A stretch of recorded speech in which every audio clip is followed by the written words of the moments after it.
And right here. yeah. But that good thing about it is it's not increasing or decreasing. But I'm able to maintain my weekly miles.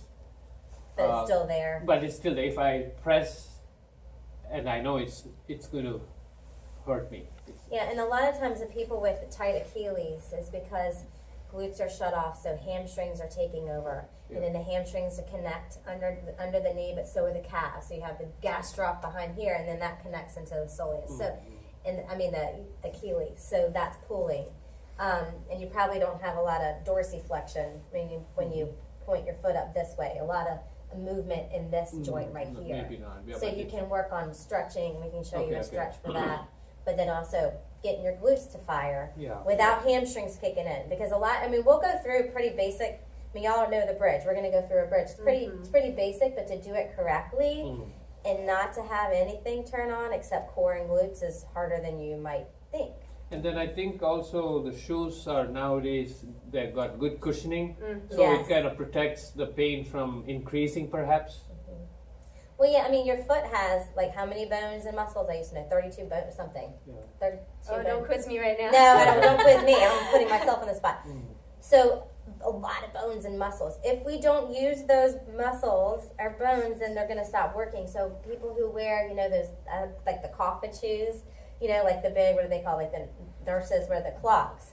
When it's not Danskos. allowing, Danskos, it's not allowing your foot to move at all. So, So if you think of that like a cast, if you got Yeah. a broken bone, it's cast. So Cast. a very hard, firm surface. So a lot of if you are a pronator, or you've got support in your shoe, right? Or you have orthotics or things are added in for support. Now that's a temporary relief. Your foot gets used to that new surface, but are you strengthening your foot floor? No. And then again, it travels up the chain. The transfer of forces got to go somewhere. but a lot of times people that they'll think that, well, gosh, I got to run, without shoes on now. But it's a gradual process, right? You got to train the foot before you run on it because it's been asleep too. So that's It's a delicate balance. Yeah. And that's something that we can help. If you have a question specific about that, we can talk about how to safely get you there, whether it's a shoe question, especially with your Achilles, if you've got or plantar because we don't say, fasciitis. take the padding out. Don't we're not Yeah. we're not going to tell you to do that right now. So. And especially if your doctor has said Exactly. to do this, we do partner with your doctors with your condition, so we're not overruling by any means, but we talk about the condition together and we'll work with you individually. All right, I think it's time to start moving. If you have more questions, do please ask, but we have some exercises. You guys came to move, right? Okay.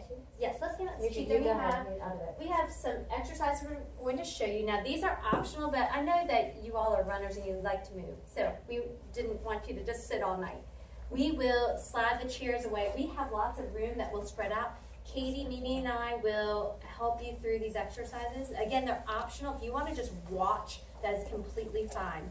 We are also going to hand out a feedback form as well that you can fill out later. You can do this at any time, but we would love to have your feedback about tonight's presentation.